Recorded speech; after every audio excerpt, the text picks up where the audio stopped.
अच्छा जी, कहाँ से हैं आप लोग? Very good. और मंदिर पहली बार है क्या? नहीं, मंदिर तो आते हैं।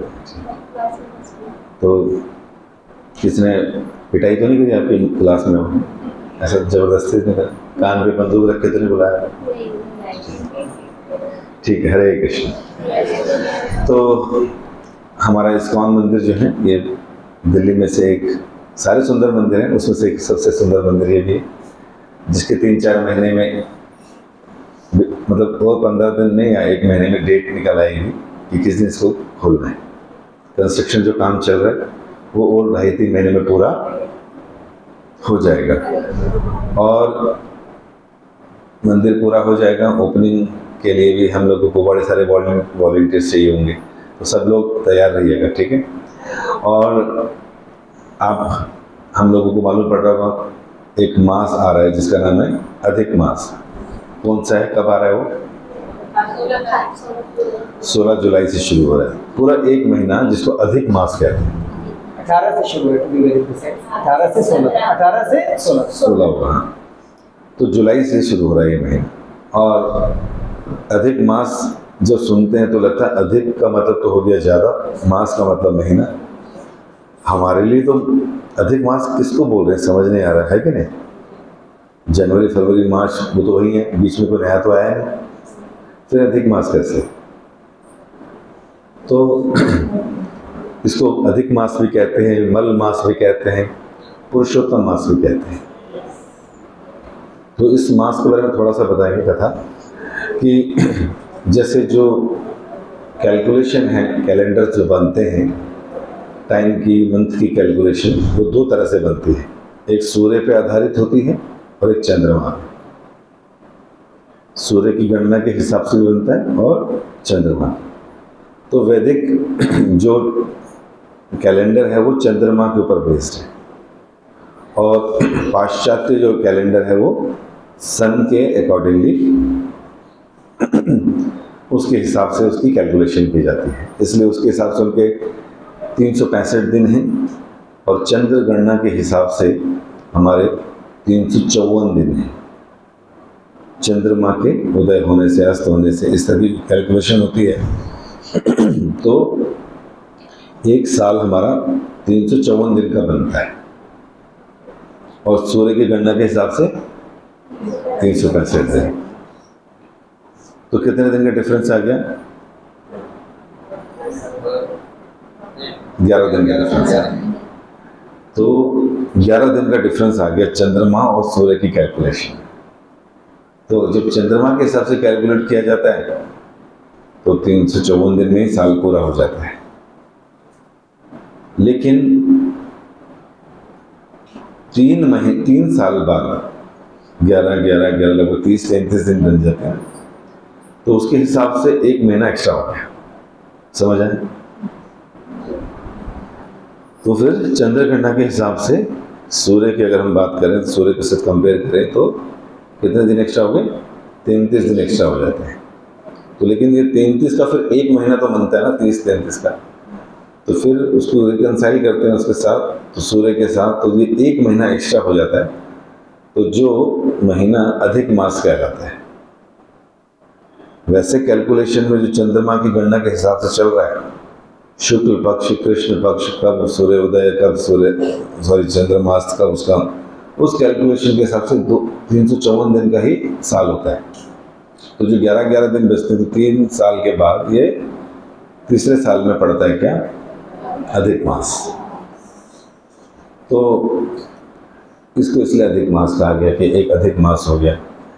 तो जब ये अधिक मास पड़ा तो कन्फ्यूज़न हो गई, क्योंकि अभी अधिक मास का करना क्या है? कैलकुलेशन के हिसाब से अच्छा पड़ गया।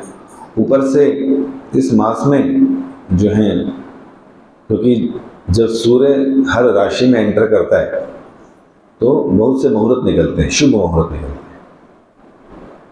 तो 12 राशियों में सूर्य एंटर करता है, तो आप जाते हैं ना पंडित के पास, कोई मुहूर्त निकालिए, थोड़ी शादी का मुहूर्त निकालिए, या दुकान खोलनी है, हवन का, मुंडन का, नाना प्रकार के जो रिचुअल्स होते हैं तो उसके लिए हम लोग पंडितों के पास जाते हैं, वो मुहूर्त निकालते हैं। तो सूर्य जब किसी राशि में एंटर करता है तो बहुत से सुंदर मुहूर्त निकलते हैं शुभ काम करने के लिए। लेकिन अब क्या हुआ, जब ये अधिक मास आ गया तो सूर्य की तो उसमें एंट्री थी नहीं, सूर्य ने एंटर नहीं किया, क्योंकि वो तो अपनी गति के साथ चल रहा है, अपने राशि में एंटर कर चुका है। वो चंद्रमा की कैलकुलेशन के हिसाब से ये एक्स्ट्रा आया, तो इसलिए सूर्य इसमें एंटर नहीं करता है, तो वो शुभ दिन नहीं आता। इसलिए क्योंकि शुभ दिन नहीं आता तो ऋषि मुनि ब्राह्मण लोग इसके अंदर, क्योंकि कोई शुभ दिन है ही नहीं, सूर्य ने एंटर किया ही नहीं, कोई मुहूर्त निकल नहीं रहा, इसलिए कोई भी शुभ काम नहीं। शुभ काम बहुत से होते, विवाह का काम शुभ है भैया, दुकान खोलनी है, मकान गाड़ी लेनी है, कुछ भी करना है, मुंडन कराना है, जनेऊ संस्कार कराना है, तो इस तरह के संस्कारों को मना कर दिया। आजकल तो लोग कलयुगी हैं, कलयुग का एक ही धर्म है, पैसा, दारू और मांसाहार, इनका यही धर्म है। किसी ने पूछा अगर मैं ये नहीं करूँगा वो नहीं करूँगा मुहूर्त में तो मेरे साथ अशुभ हो जाएगा। हमने कहा कलयुग में तो सारे लोग पहले ही कलयुग नाम का ग्रहण लगा हुआ, सब पहले ही कलयुग नाम का ग्रहण लगा, इसलिए लोगों की बुद्धि कम, लोगों की आयु कम, लोग जो है ईर्ष्या द्वेष में फंसे रहते हैं, हमेशा मानसिक तनाव में रहते हैं। पहले ही हमारे जीवन से कलयुग नामी ग्रहण लगकर कलह कलेश मचे हुए, तो कलयुग के लोगों को तो पहले ही ग्रहण लगा हुआ है, पहले ही सब कुछ अशुभ चल रहा है, और कलयुग के लोग वैसे ही धर्म से दूर भागते रहते हैं। तो भला ये पुरुषोत्तम मास मनाएं चाहे ना मनाएं, अधिक मास इनके लिए कोई वैल्यू नहीं। लेकिन जो ब्राह्मण हैं, जो वैष्णव हैं, जिनके पास भक्तों की संगति में रहकर ज्ञान आ गया है, जो चारों युगों की गणना जानते हैं, सतयुग भी होता है, त्रेता भी होता है, द्वापर भी होता है, कलयुग भी होता है, जीवन का लक्ष्य क्या है, क्या करना है, कहाँ जाना है, क्यों कष्ट आते हैं, शांति कैसे आएगी, जन्म मरण से बाहर कैसे निकलेंगे, जिन्हें इसका ज्ञान हो गया वो लोग कहते हैं बताओ बताओ क्या है ये, अधिक मास के बारे में बताओ, है ना। या ब्राह्मण लोग जो उनके काम कराते हैं, रिचुअल स्मार्ट ब्राह्मण, वो कहते हैं नहीं नहीं नहीं नहीं इस महीने में ना करो, ये तो मल मास है, क्योंकि इसमें कुछ शुभ होता ही नहीं, ये निर्मल नहीं है, ये मल है, तो कुछ अच्छा हो नहीं है इसमें। तो ब्राह्मणों ने, ऋषियों ने इसको तिरस्कार कर दिया इस महीने का कि भैया ये बेकार है, इसमें कोई अच्छा काम मत करो। तो जब ऐसा कर दिया तो अब जो ये मास था इसकी जो, क्योंकि हर मास का एक देवता होता है ना, जो पूजनीय होता है, हरे कृष्ण, तो जो इसका देवता था हर एक का होता है, तो हर एक देवता ने भी जो है थोड़ा सा हर एक देवता ने जो है, किसी देवता ने स्वीकार नहीं किया इस महीने को, ऋषियों ने स्वीकार नहीं किया, ब्राह्मण ने पूजा पाठ कराना बंद कर दिया, है ही नहीं कुछ। तो फिर क्या हुआ, ये बेचारी मल मास जो है अधिक मास, ये बहुत परेशान दुखी हो गई कि मैं कहाँ जाऊँ, क्या करूँ, है कि नहीं। तो फिर इन्होंने क्या किया, ये भगवान विष्णु के पास गए, अधिक मास जो है भगवान विष्णु के पास गए, रो रो कर बुरा हाल, और कहा मैं अब गणना के हिसाब से प्रकट हो गई, लोग मुझे मलमास कह रहे हैं, लोग मुझे अधिक मास कह रहे हैं, अनवांटेड चाइल्ड, है ना, जैसे होता है ना, तो बस हो गए, तो मैं क्या करूं। तो विष्णु जी ने जो सुना उनके बारे में तो कहा बात तो ठीक है, लेकिन एक काम करते हैं, चलो गोलोक धाम चलते हैं, गोलोक धाम में भगवान कृष्ण से ही पूछते हैं कि क्या कर रहे हैं। तो अधिक मास जो मल मास है उसको लेकर कहाँ गए, गोलोक वृंदावन धाम। एक है ये संसार, ऐसे बहुत सारे मटेरियल वर्ल्ड है, एक ब्रह्मांड नहीं करोड़ों ब्रह्मांड है, ये सारा मटेरियल संसार है, मटेरियल वर्ल्ड। इसका समय समय पे नाश होता रहता है, फिर से बनता रहता है, नाश होता रहता है, बनता रहता है। हम आते हैं, जाते हैं, मरते हैं, खाते हैं, पीते हैं, फिर आ जाते हैं, फिर चले जाते हैं, फिर आते रहते हैं। लेकिन जो लोग मुक्त होना चाहते हैं, ज्ञान मार्गी हैं, वो ब्रह्म ज्योति में लीन हो जाते हैं, जो उससे ऊपर का आनंद चाहते हैं, भगवान की सेवा करना चाहते हैं, जन्म मरण से ऊपर उठना चाहते हैं, तो सारूप्य सालोक्य सामीप्य मुक्ति प्राप्त कर लेते हैं। वैकुंठ में भगवान के साथ ही रहते हैं, भगवान जैसा रूप बन जाता है, उनकी सेवा करते हैं तो मुक्ति। फिर वहाँ से नीचे नहीं आते, वैकुंठ से नीचे नहीं आते, और उनकी मृत्यु भी नहीं होती, बुढ़ापा भी नहीं आता, बीमारी भी नहीं लगती। कितनी अच्छी जगह है, जाना चाहते हैं? ये इधर ये सेक्टर 7 से आ गए।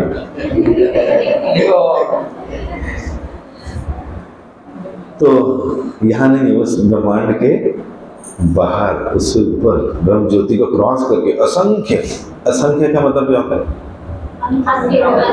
अनकाउंटेबल, काउंट ही नहीं कर सकते, असंख्य ब्रह्मांड है।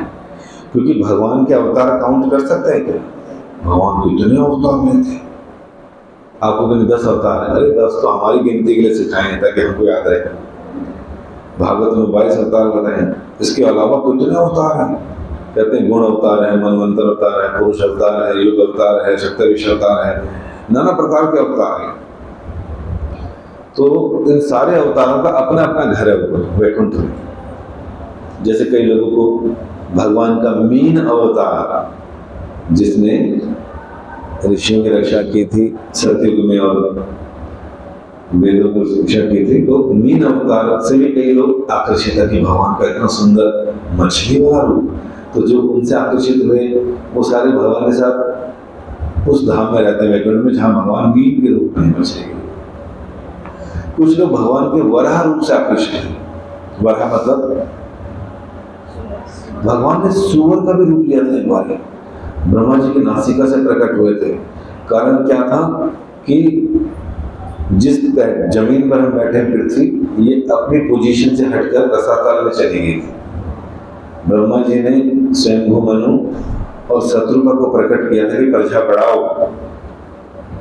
उन्होंने कहा जमीन कहाँ है, हमें जमीन तो दिखाई नहीं दे रही जहाँ हम रहे, जीव लोग कहाँ रहेंगे। फिर देखा ब्रह्मा जी को तो नीचे, तो ब्रह्मा जी के नासिका से प्रकट कौन हुए? वराह के रूप में भगवान। और धीरे धीरे बढ़ते गए सुंदर रूप मतलब इतने सुंदर, सूर्य के रूप में भी इतने सुंदर लग रहे थे, सुनहरे बाल थे, सुंदर आंखें थी, इतना सुनहरा रूप था भगवान। फिर उन्होंने क्यों रूप लिया ऐसा कि सूर्य जो है ना, वो पानी में चीज़ों को ढूंढता है खाने के लिए, नाक डालकर। तो ऐसा रूप लिया कि भाई पृथ्वी पानी से लानी है, रसातल से पृथ्वी तो नीचे चले गए और पृथ्वी को अपनी नाक में बिठाकर ऊपर गए और अपनी जगह पर स्थिर कर दिया। तभी हम बैठे हैं। तो ब्रह्मा जी ने उनको बोला तो उन्होंने करा, तो वराह रूप का बड़ा सुंदर रूप। और भगवान के और भी अवतार है, मोहिनी अवतार लिया था, इतना सुंदर रूप पूछा। शिव जी भी बिवेल्डेड हो गए थे, असुर तो हुए थे, शिव जी भी बिवेल्डेड हो गए थे। भगवान का परशुराम का अवतार क्षत्रिय के रूप में आए। तो ऐसे बहुत से अवतार है भगवान, उन सबका ऊपर वैकुंठ अलग से। इन वैकुंठों के ऊपर है कौन?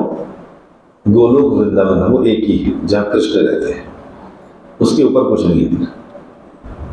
तो कृष्ण जहाँ रहते हैं वो कृष्ण, नंद महाराज, यशोदा, राधा रानी, गोपियां, ग्वाल बाल, यमुना, सब कुछ ऊपर है। वो परम भगवान है। और विष्णु और कृष्ण में अंतर नहीं है, लेकिन काम धंधे में अंतर है, रसों में अंतर है। तो इसलिए रसों की वजह से भगवान ने इतने अवतार लिए। जैसे एक ही व्यक्ति काम करता है सारे, या कपड़े चेंज कर करके करता है, लेकिन व्यक्ति एक ही होता है। उसी तरह भगवान है एक ही, लेकिन अलग अलग अवतार लेके अलग अलग काम करते हैं। हम तो नहीं कर सकते ऐसा कि अगर मुझे अभी कोर्ट में जाना है किसी काम से, तो मैं पैंट कमीज पहन के जा रहा हूँ, अब मैं यहाँ पे बैठा हूँ वहाँ पे बैठा हूँ, ऐसा तो नहीं हो सकता। हमारी शक्ति तो लिमिटेड है ना, भगवान की शक्ति असीमित है। तो एक ही जगह पे हजारों जगह हो सकते हैं, दूसरे काम पर। तो जितने रूप ले लेते हैं उनका अलग से वैकुंठ है। तो इस तरह से विष्णु अधिक मास को लेकर, मल मास को लेकर कृष्ण के पास गए, गोलोक वृंदावन धाम है। कृष्ण वहां पर राधा रानी गोपियों के साथ बैठे थे। विष्णु के आने पर पूछा, हो कैसे आना हुआ? कहते भगवान ये जो है अधिक मास काल गणना के अनुसार एक्स्ट्रा मंथ आ गया, सबने इसका त्याग कर दिया, इसमें कोई शुभ कार्य हो नहीं रहा, सूर्य एंटर कर नहीं रहा, तो क्या करें इसका, बड़ी दुखी है बेचारे। तो कृष्ण ने कहा अगर किसी को किसी ने नहीं अपनाया तो उसको मैं अपनाऊंगा। कहते हैं हारे का सहारा राधा श्याम हमारा वो तो कुछ और बोलते हैं, बट उन्होंने कहा कि ये जो जिनका कोई नहीं तो इनका मैं, जिसका कोई नहीं उसका तो क्या खुदा है। अब बोल के रिटर्न करेंगे, जो खुद आए बचाने के लिए, धर्म की स्थापना करने के लिए, उसे क्या बोलते हैं, खुदा, है कि नहीं। तो भगवान ने कहा तुम मेरी शरण में आ गई हो तो मैं तुम्हें अपनी शरण प्रदान करता हूं, और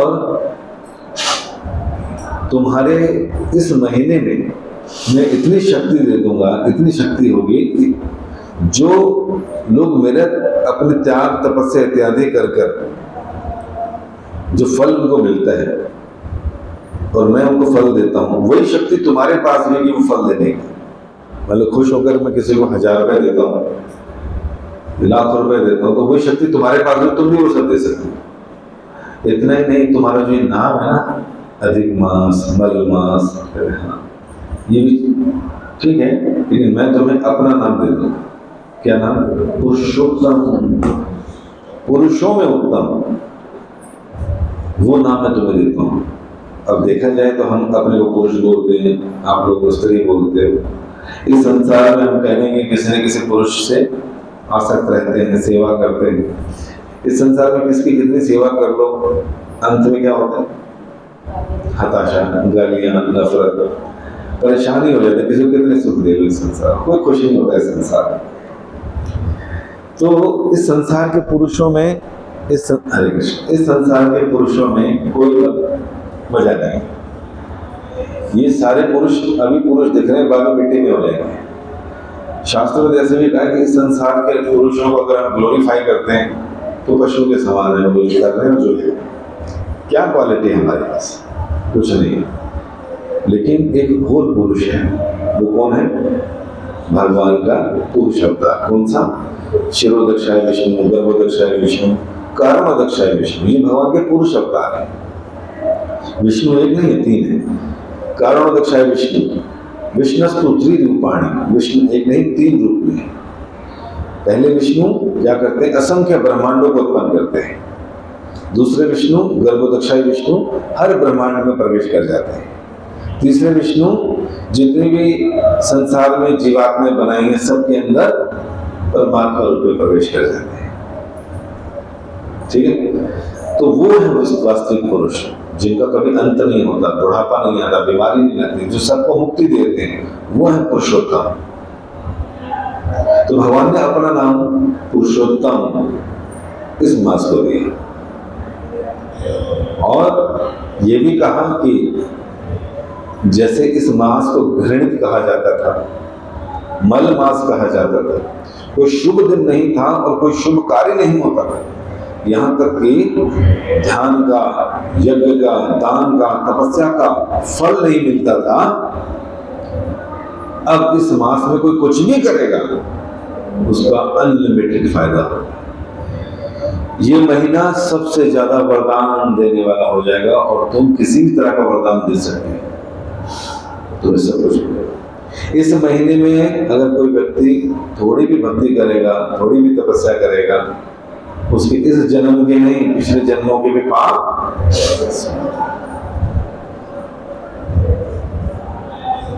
तो इस तरह से भगवान ने उसको अपना नाम भी दिया, अपनी शक्ति भी दे दी।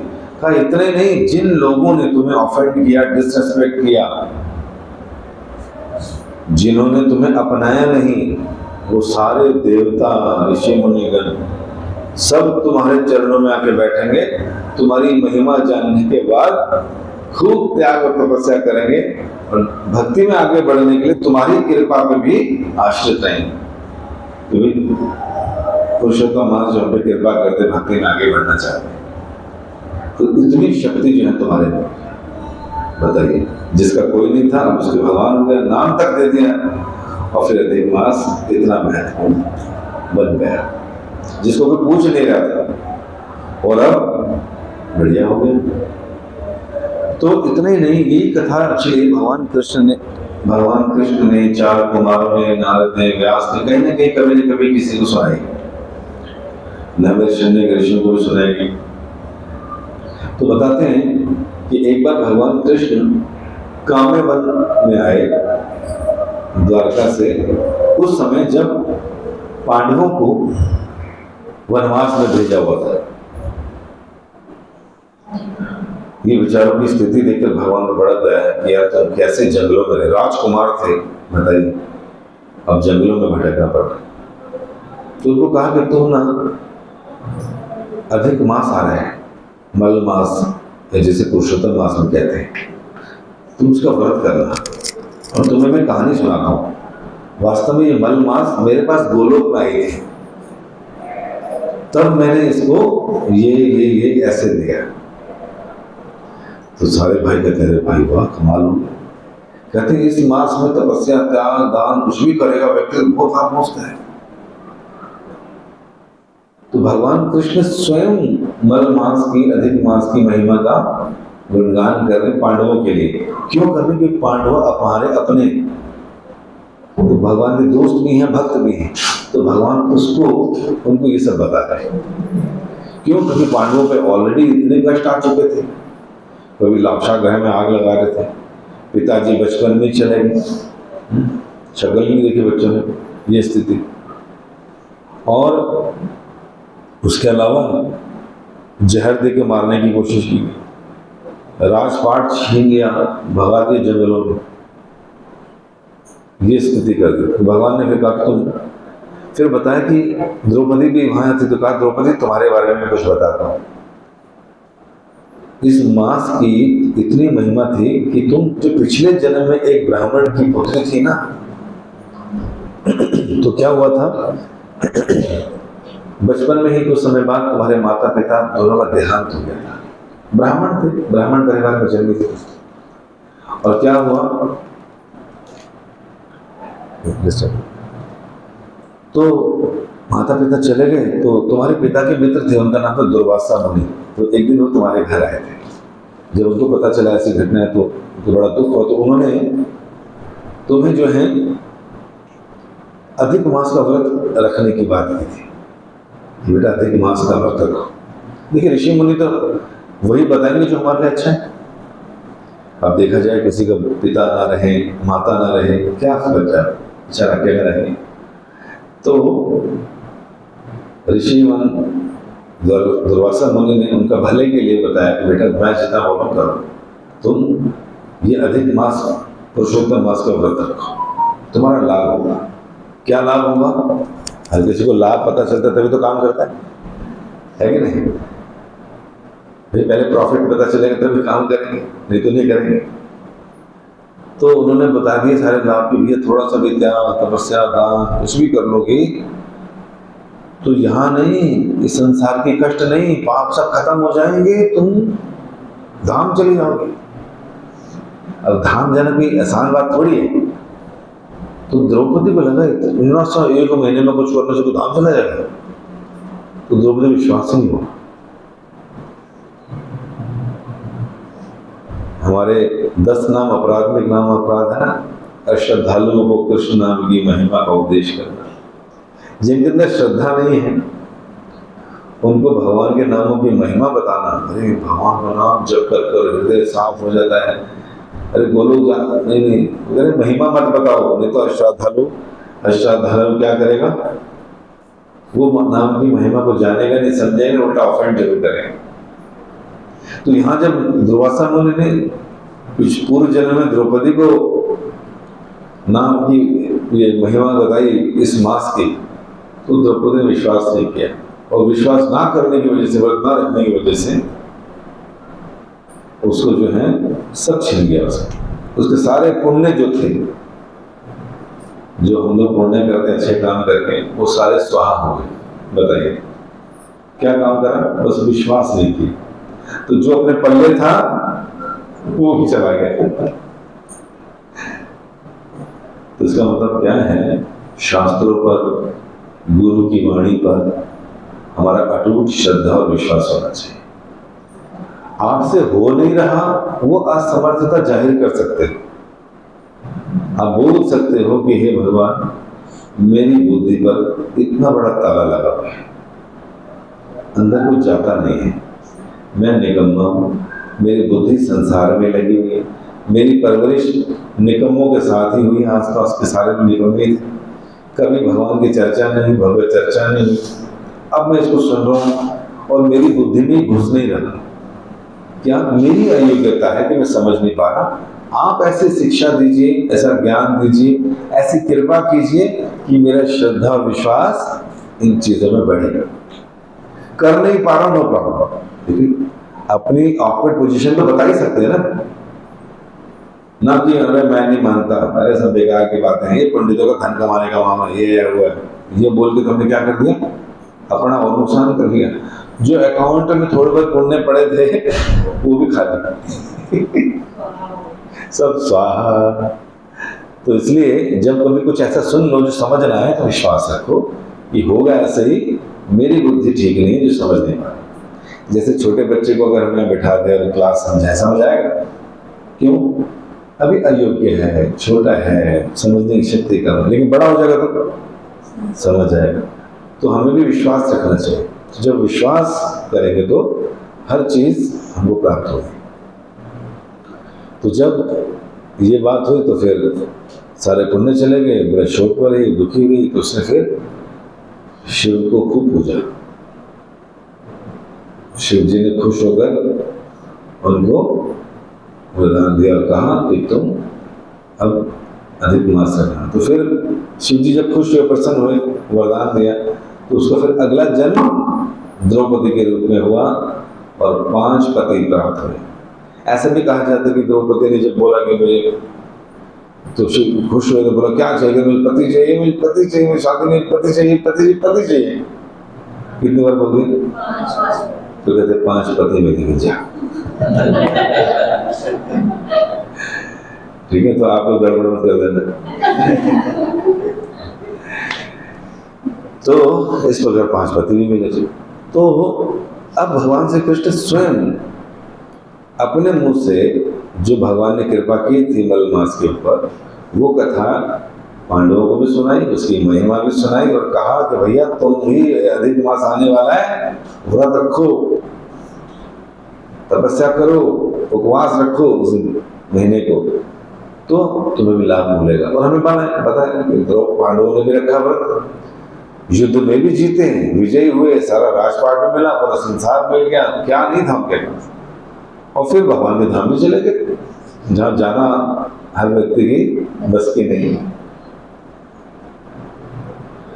तो अगर हम विश्वास रखेंगे तो हमारे साथ मिल जाएंगे। तो क्या करना चाहिए इस महीने, है ना?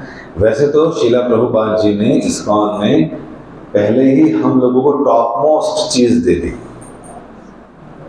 टॉप मोस्ट मतलब वो दे दिया जो कि लोग, बड़े बड़े गुरुजन, साधुजन जो बहुत ज्यादा तपस्या करना चाहते हैं तब करते हैं, वो जो हमारे इस्कॉन में रोज करते हैं, है कि नहीं? जैसे हमारे यहाँ पर भक्त ब्रह्म मुहूर्त में उठते हैं, ब्रह्म मुहूर्त 4:10 से शुरू होता है, सॉरी उससे भी आधा घंटा पहले उठते हैं, और उसके बाद स्नान करना, मंगला आरती में गुरु का गुणगान, हरे कृष्ण संकीर्तन करना, जो युग धर्म है, सारी विधियों में भक्ति की सर्वश्रेष्ठ है, सुबह सुबह कर लेते हैं। फिर नाम जप करना, भगवान का कृष्ण प्रेम तक दे सकता है, इतना करना, 16 माला करते हैं। फिर भागवत का श्रवण करते हैं रोज। किसको मिलता है भागवत का श्रवण करना? इसी को हमने भागवत कराई, हमने कराई, 7 दिन में समझ नहीं आता। लोग आज भी वैसे ही जैसे पहले थे। तो यहाँ तो नित्यम भागवत सेवा, रोज भागवत पढ़ना। तो हम देखते हैं कि प्रभुपाद जी ने, चाहे कार्तिक मास हो, अधिक मास हो, स्पेशल जो लोग उसमें जितना करते हैं, प्रभुपाद ने हमारे सिस्टम में इतना दे दिया कि रोज ही करते हैं लोग, और टॉप मोस्ट चीज करते हैं। तो इसलिए भक्तों को विशेषकर बहुत अधिक कुछ अलग से तपस्या करनी पड़े, कुछ अलग से करना नहीं होता। जो नए हैं, जनरल लोग हैं, उनको इसकी महिमा बताकर, समझाकर उनको आगे बढ़ाने के लिए हम बता सकते हैं कि भाई सुबह जल्दी उठिए, है कि नहीं? सुबह जल्दी उठिए और क्या कीजिए, स्नान कर लीजिए, है ना।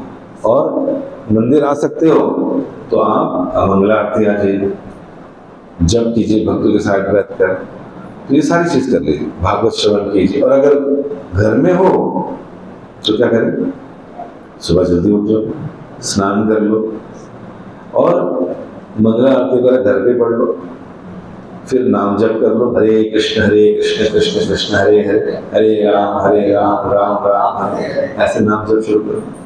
थोड़ी देर कीर्तन कर लो। भगवत गीता और भागवतम, भगवत गीता में अगर इस महीने पढ़ना चाहता है कोई तो 15वां अध्याय पढ़ सकता है, जिसका नाम है पुरुषोत्तम योग। 20 श्लोक हैं उसमें, संस्कृत में पढ़ने का प्रयास कीजिए, हिंदी में पढ़ने का प्रयास, कई लोग याद ही हो जाते हैं, तो यह अध्याय पढ़ सकते हैं।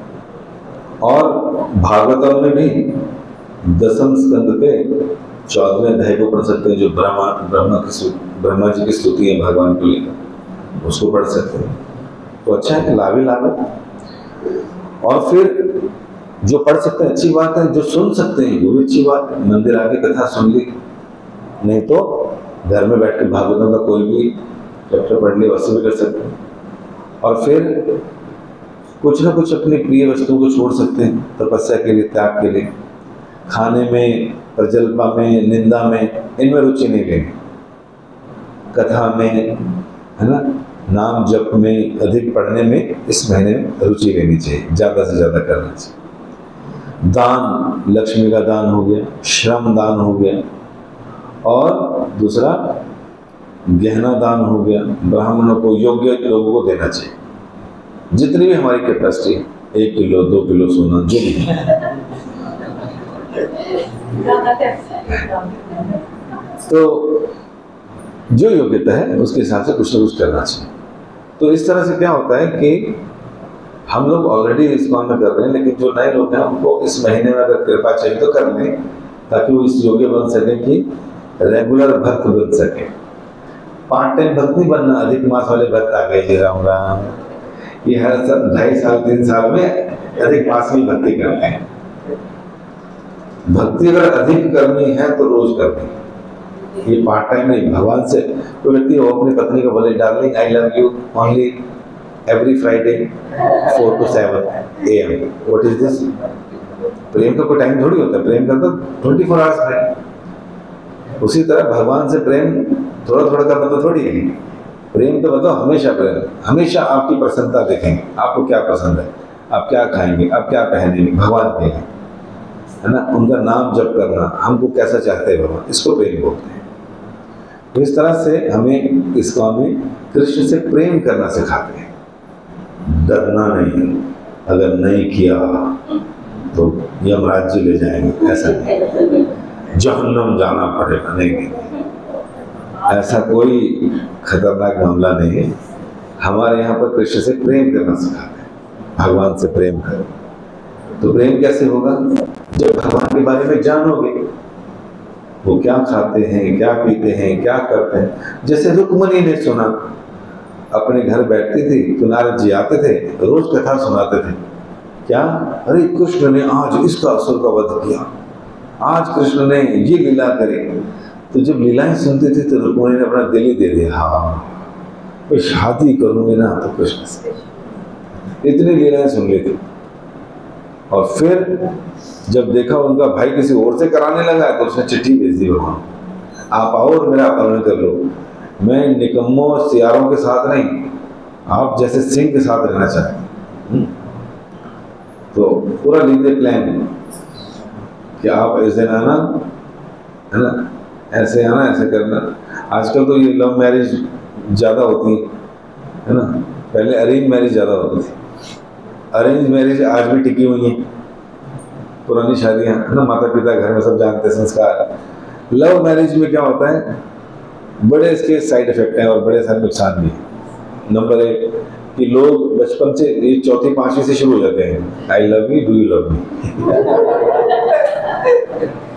फिर चौथी पांचवी से शुरू हो जाते हैं फ्रेंडशिप, और उसमें कहीं एक आधा अच्छा प्यार भी हो जाता तो कहते जी मेरा पहला प्यार यह था।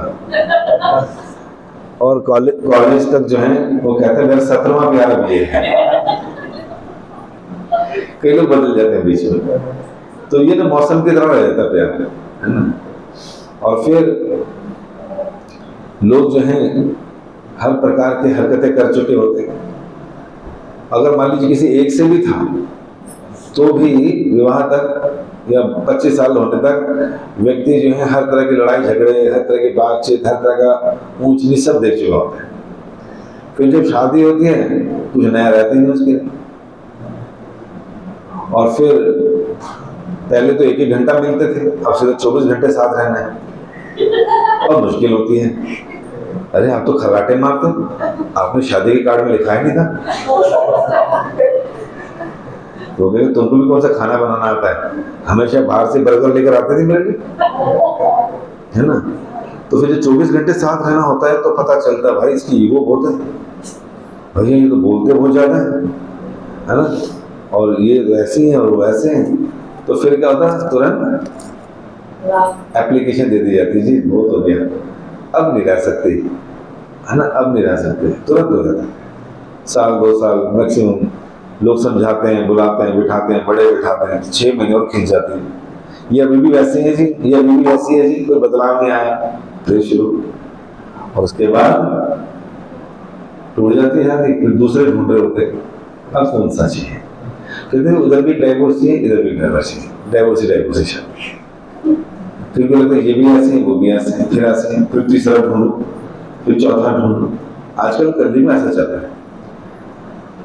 हम लव मैरिज को मना नहीं कर रहे, बट हम ये कह रहे हैं तो उन्होंने भी लव मैरिज की, है ना, बाद में अरेंज करी, लव का मैरिज था। लेकिन करना कैसे होता है इसको, वर चुनने की कला है, शिक्षा है, ज्ञान है। यह वधू चुनने की भी एक शिक्षा है। क्या गुण देखने चाहिए लड़की को, अगर किसी लड़के को पसंद करना है तो खाली एक्सटर्नल्स पर ना जाए। एक्सटर्नल क्या होते हैं, बाहरी लुक्स, बड़ा सुंदर, आंखें पीली पीली, पीलिया हो रखा उसके, ठीक है। और उसकी 6 ऐप है, 6 पैक बॉडी है, 8 पैक बॉडी। अच्छा, फिर शादी के 2 महीने बाद भी पत्नी के बराबर हो जाएगा, ठीक है जी। तो ऐसा हो जाता है।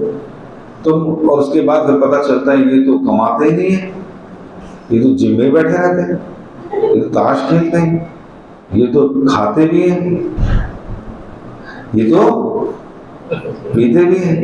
पंडित जी क्या कर दिया तुमने, हमारी लड़की कहाँ करवा दी तुमने, आप तो बड़ा बोलते थे। कहते हाँ बोलते थे, हमने कहा था खाते पीते घर का, खाता भी और पीता भी। तो अरे लड़का ढूंढना है तो कैसे ढूंढे, जब गुण मिलाते ना, एक तो मिलाते जन्म पत्र से, तो कलयुग में पत्रियों का बहुत प्रभाव रह नहीं गया। पत्री मिलने के बाद भी कोर्ट की पत्रियां चल रही होती हैं ना, क्यों, क्योंकि हमें गुण देखने नहीं आते। तो अगर कलयुग में गुण देखने तो क्या देखें, mode of goodness, mode of passion, mode of ignorance. ये क्या होता है, गीता में लिखे, जो गुडनेस में है जल्दी उठता है, पूजा पाठ करता है, नाम जप करता है, ना शराब पीता है, ना नशा करता है, ना ऐसा कुछ करता है, समझ रहे, ना हृदय में किसी के प्रति द्वेष भावना है, पशु पक्षी को पेट में नहीं डालता मार के, है ना। जो पशु पक्षी को खा रहा है मान लीजिए, तो उसके हृदय में दया थोड़ी है, इसका मतलब वो तो किसी को मार के खा जाएगा, बिल्कुल किसी भी हाथ उठा दे, फीलिंग्स नहीं है ना, सेंसिटिव नहीं है इसका। तो जब लड़का चुनना होता है तो ये सब गुण देखने होते हैं, केयरिंग कितना है, 2 घंटे का ड्रामा 1 घंटे का तो हो जाता है, लेकिन वैल्यू सिस्टम क्या है, क्वालिटीज क्या है, ये सब देखें। और लड़की में क्या देखें, लड़की में भी लुक्स पे ना जाए, वाह करना तो इससे ही करना है, नहीं तो मैं कुंवारा रह जाऊंगा, ऐसा नहीं। क्या देखना चाहिए, लुक्स के साथ थोड़ी चलती जिंदगी। आज पुरानी शादियां चल रही हैं, लुक्स पे चल रही है, नहीं, वो चल रही है संबंधों पे, वैल्यूज पे। एक दूसरे की केयर करते हैं, झगड़ा होता है तो सुन लेते हैं, अगले दिन फिर अब्बा हो जाती है, फिर कुट्टी हो जाती है, लेकिन रहना एक ही छत में है, अलग सोचते ही नहीं। ये वैल्यू सिस्टम, प्रेम है, केयरिंग है। फिर जैसा खाओगे अन्न वैसा होगा मन। अगर लड़की को अन्न ही नहीं बनाना आता, कुकिंग ही नहीं आती, तो किसका खाओगे अन्न? बाजार का खाओगे अन्न, और बाजारू होगा मन। तो बाजार ही ढूंढते रहोगे, बाजारू लोग ही ढूंढते रहोगे। तो अन्न के अंदर चेतना ट्रांसफर होती है। अगर लड़की इन सब गुणों को जानती है, मान लीजिए कि लड़का पगला भी गया, लड़ाई हो भी गई, भूख तो 3 बार लगेगी दिन में, तो झुकना पड़ेगा। हाँ जी सुनो, बात तो नहीं करनी थी, फिर भी बनाया क्या है? खुशबू तो बहुत अच्छी आ रही है। तो जब बढ़िया बढ़िया गर्म पकवान सामने आएगा, क्या भाई मजा आ गया यार। सॉरी सुबह के लिए सॉरी है, बट तू खाना बहुत अच्छे बनाते हैं। एक ही दिन में अब्बा हो गई, है कि नहीं? और कई बार लोग नुकसान क्या करते हैं, अच्छा मिर्च एक चम्मच हो, कच्ची रोटी है ना, तो उससे क्या होगा, मैं नहीं खा रहा इससे तो बाहर सड़क पे खा लूंगा, है कि नहीं? तो गुस्सा नहीं लगाना, गुस्सा नहीं उतारना, अपनी कला का इस्तेमाल करना है और अच्छा बनाकर पहले भगवान कृष्ण को ऑफर करना है। तुलसी का पत्ता है, जब प्रसाद रूप में आप खाओगे खिलाओगे तो सबका चित्त साफ हो जाएगा। तो शादी आगे बढ़ाने के ऐसे कल्चर तो मालूम होना चाहिए। सुंदरता तो 2-4-6 महीने में यूं टर्न ले लेती है, 2-4 साल में। सुंदरता से नहीं चलती शादियां, वैल्यू सिस्टम से चलती, भक्ति से चलेगी। आपका उनका दोनों का एक ही उद्देश्य है तो ठीक। कहते हैं ना भाई साहब कहाँ जा रहे हो? कहते हैं मैं जा रहा हूँ लाजपत नगर। अरे मैं भी लाजपत नगर जा रहा हूँ, चलो साथ ही साथ। हो गया ना? क्यों? दोनों का उद्देश्य क्या है? दोनों का उद्देश्य एक ही है, इसके साथ। बहन जी कहाँ जा रही हो? सब्जी लेने जा रही हो। अच्छा चलो मैं भी चलती हूँ, मुझे भी लाने था। तो दोनों एक हो गए। उसी तरह हस्बैंड वाइफ, तुम किसकी भक्ति करते? मैं तो जो भी नए नए आए मार्केट में उसकी करती हूँ। और तुम किसी करते हो? कहते हैं मैं उसकी करता हूँ जो सर पर कपड़ा बांधने बैठे। अच्छा, फिर दोनों की इसी बात को लगाएगी, मेरे अच्छे तेरे अच्छे मेरे अच्छे। तो लड़ लो भाई, लक्ष्य एक होना चाहिए ना, ज्ञान तो होना चाहिए।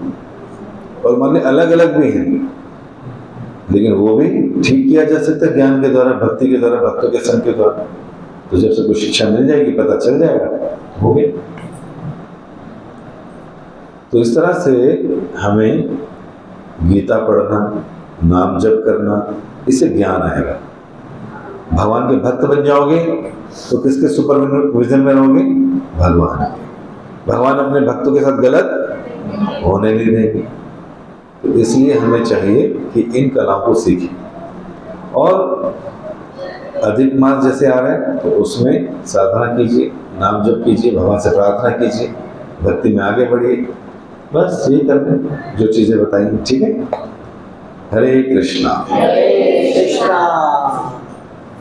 तो कोई प्रश्न है किसी का, कोई जिज्ञासा, कोई कमेंट तो पूछिए।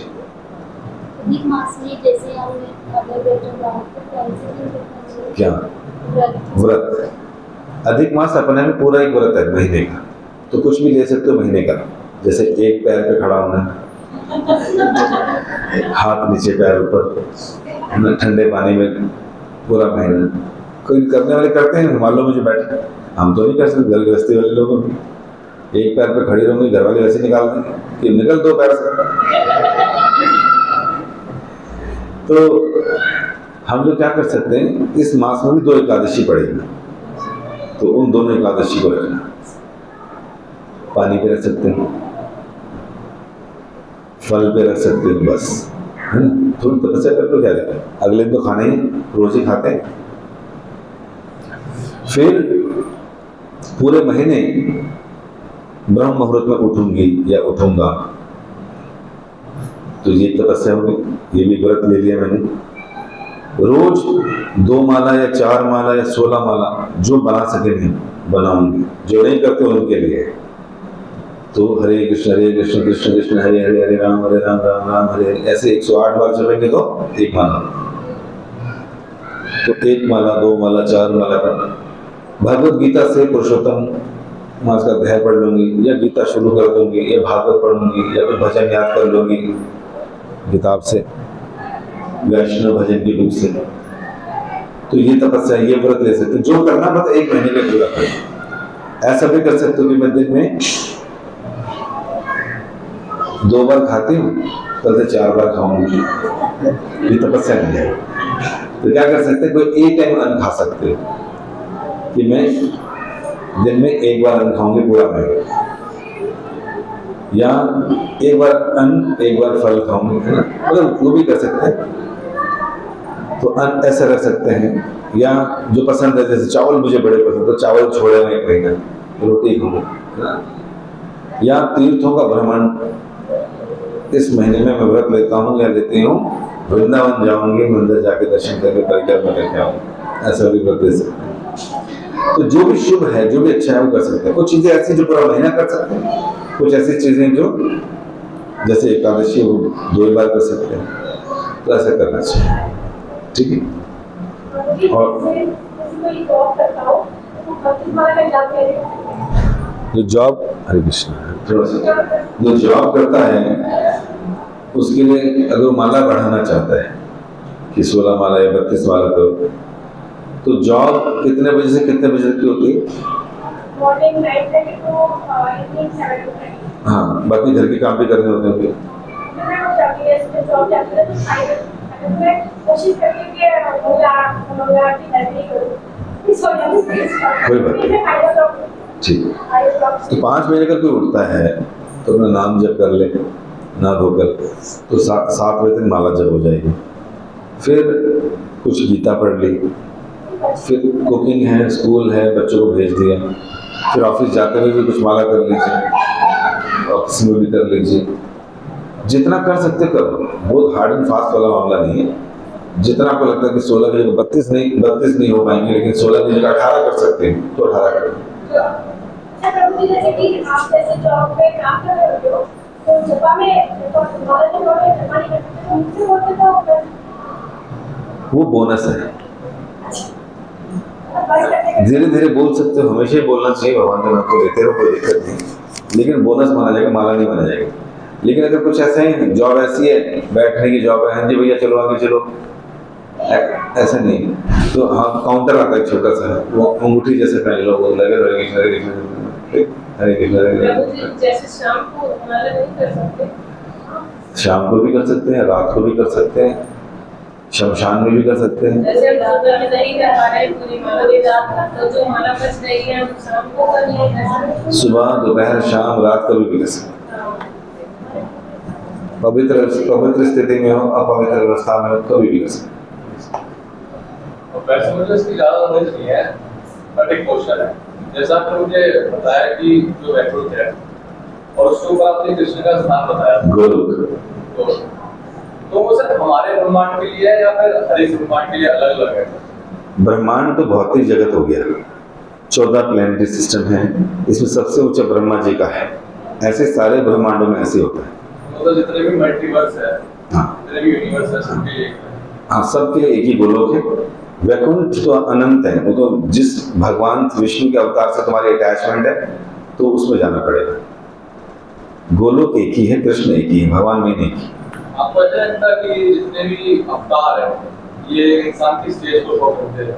इंसान की स्टेज जैसे कि हम जानते हैं कि शुरू में इंसान पूरी तरह इंसान नहीं था, आधा जानवर था, ऐसे शब्द मुझे लोग नहीं, मगर आधा जानवर था, आधा इंसान था। कैसे? कभी देखा कहीं पढ़ा? नहीं, पढ़ा नहीं, जैसे थ्योरी है, तो आपने जैसे नरसिंह अवतार है, वो भी इस तरीके से बता नहीं, जैसे आज मानव का वो बता रहे हैं। ऐसा है, जो थ्योरीज हमको साइंस में या स्कूल्स में पढ़ाई गई, एवोल्यूशन की थ्योरी, कि पहले हम बंदर थे, शरीर में बाल बहुत ज़्यादा थे, थोड़े खड़े हो गए, कमर सीधी कर ली, फिर शेव करना शुरू कर दिया, तो ये एवोल्यूशन थ्योरी बेकार और बकवास है, पूरा।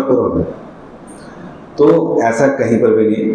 उसने ऐसे भी कमेंट किए डार्विन ने कि भाई जो सूअर था वो पानी पी रहा था, मगर मैंने उसके नाक पकड़ के खींच दी तो हाथी बन गया, तब से हाथी शुरू हो गए। जिराफ जो पहले हिरन था, पत्तियां ऊंची ऊंची लगी थी, गर्दन खींचता रहा ऐसे वो जिराफ बन गया। तो ये जो थ्योरीज हैं ये मनगढ़ंत थ्योरीज हैं। हमारे पास तो करोड़ों सालों का इतिहास है लिखा हुआ। ये जिनके पास जिनकी सभ्यता 1000 और 2000 साल पहले शुरू हुई है उनको नहीं मालूम हम कौन है, कहाँ से हैं, क्या है। और इस तरह से हम देखते हैं कि जो ये युग चल रहा है इसको बोलते हैं कलयुग। कलयुग से पीछे कौन सा युग था? द्वापर युग, जहां पर भगवान श्री कृष्ण ने लीलाएं की थी। तो 5000 साल पहले था द्वापर युग। तो द्वारका नाम की नगरी सुनी आपने? भारत में है कहीं पे? ये लोग तो अभी पिछले 70 साल से एमएलए एमपी बनना शुरू हुए हैं, रिबन काटना शुरू हुए हैं, सुनो। लेकिन नामकरण द्वारका का किसने किया? वृंदावन का किसने किया? उससे पिछला युग कौन सा था? त्रेता, भगवान राम आए थे। सरयू नदी का नामकरण किसने किया? पीएम मोदी ने? नहीं, ये तो लाखों साल पहले की बात हो रही है। अयोध्या नगरी किसने बसाई? पहले से। उस तरह से सतयुग, नरसिंह भगवान जब थे, वराह भगवान जब आए थे, उस समय के सिम्टम्स और कथाएं और अभी भी हैं। फिर जब सतयुग नहीं था तो पिछला कलयुग था, पिछले मनवंतर थे, उसका पूरा इतिहास भागवत में दे रखे हैं, करोड़ों सालों का। तो जो थ्योरीज हम पढ़ते हैं उन थ्योरीज के जो तुक्के लगाए गए, जैसे big bang theory, big bang नहीं, बिग ब्रेन है पीछे इस क्रिएशन। जब इस संसार में कोई भी बिना व्यक्ति के या बिना ब्रेन के नहीं हो रही कोई भी काम, तो इतनी बड़ी क्रिएशन पटाखे से हो जाएगी, धमाके से हो जाएगी। ये तो अपने आप में स्टूपिडिटी। लेकिन जो साइंस ये कहती है सीइंग इज बिलीविंग, दिखाओ, रिसर्च करो तो मानो, वो खुद ये कहते हैं कि ऐसा हुआ होगा। एक टाइम था जब वैक्यूम क्रिएट हुआ, उस समय इतनी डेंसिटी थी और एक ऐसा करके ब्लास्ट हुआ और सारे प्लैनेट्स केम इनटू एग्जिस्टेंस, और इतने भारी भारी प्लैनेट्स अपने आप रोटेट होने लगे अपने अपने ऑर्बिट पर। तो ऐसे तो ही नहीं सकता। तो इनके पास जवाब नहीं है, लेकिन स्क्रिप्चर्स में, शास्त्रों में सारे जवाब है। अब हम इस चीज को अलग अलग देखते हैं, साइंस को अलग है, शास्त्र, लेकिन अगर इसको इंटीग्रेट करने की ट्राई करें तो इंटीग्रेट हो रहे हैं। हाँ, हो रहे कर रहे हैं। तो फिर इसका साइंस जो है केवल रिसर्च करके उन्हीं बातों को सत्यापित कर रही है जो एग्जिस्ट करते हैं। समझ रहे? रिसर्च करने के बाद ये पता चलता है हाँ 2 और 4 ही होते हैं, हम तो काफी दिन से लगे होते, हो ही नहीं रहते। जो चीजें ऑलरेडी प्रेडिक्टेड हैं उन्हीं चीजों को वो कर रहे हैं। That's exactly. आप कोई भी देख लो, तो मतलब एवोल्यूशन थ्योरी और ये कृष्णता भाई विदेशों में भी नहीं पढ़ाई जाती है, तो वहीं बंद कर दिया, क्योंकि भारतीय लगे पड़े हैं कि हमको पढ़ाओ। हाँ वो तो आप सही कह रहे हो, अगर हम सारे कृष्णता देखें तो ये चीज ऑब्जर्व हो रही है। हाँ, उसका कारण क्या है कि भगवान समय समय पर समय काल परिस्थिति के अनुसार अवतार लेते हैं, और जिस तरह की फॉर्म्स की आप बात कर रहे हो, नीचे के लोगों में और ऊपर के लोगों में इस तरह के लोग हैं। जैसे भगवान का हैग्रीव अवतार, घोड़े का मुख था और 4 पैर, समझ रहे? या इस तरह के किम पुरुष, ये पुरुष है कि जानवर है, ऐसे सभ्यताएं हैं, एग्जिस्ट करती हैं, लेकिन यहाँ नहीं, इसके ऊपर के प्लैनेट्स में, इसके नीचे के प्लैनेट्स में, इधर नहीं मिलेंगे ऐसे। आप हाँ लेबोरेटरीज में जाके बना दो, 2 जीन्स को मिला के आधा ऐसा आधा सा, वो बन जाएगा कल, है ना? लेकिन जो भी चीज हम ले रहे हैं वो इसी प्रकृति से ले रहे हैं। साइंटिस्ट लोग जो भी रॉ मटेरियल ले रहे हैं, जो भी रिसर्च कर रहे हैं, या जो भी टेस्ट ट्यूब बेबी बना रहे हैं, वो कहाँ से, मटेरियल कहाँ से आ रहा है? नेचर से। और नेचर किस साइंटिस्ट ने बनाया? तो पहले से एग्जिस्ट करते हैं। कृष्ण कह रहे हैं मैंने बनाया, तो मान लो भाई, वो कह रहे हैं मया दक्षिण प्रकृति सुयते सा चराचरम, इस पूरी प्रकृति मैंने बनाई, मेरे दृष्टा में काम। हम जिस अवस्था में पैदा होते हैं कुछ बना रहे होते हैं, लगता कोई बना ही नहीं। स्कूलों में जाके किताबें पढ़ के फिर सीखते हैं, तो हमारा ब्रेन, हमारी हर चीज भगवान के पास। ठीक, तो आप सबका बहुत बहुत बहुत धन्यवाद। कि आप सब लोगों ने हमें समय दिया आज के इस पावन अवसर पर। धन्यवाद। हरे कृष्णा।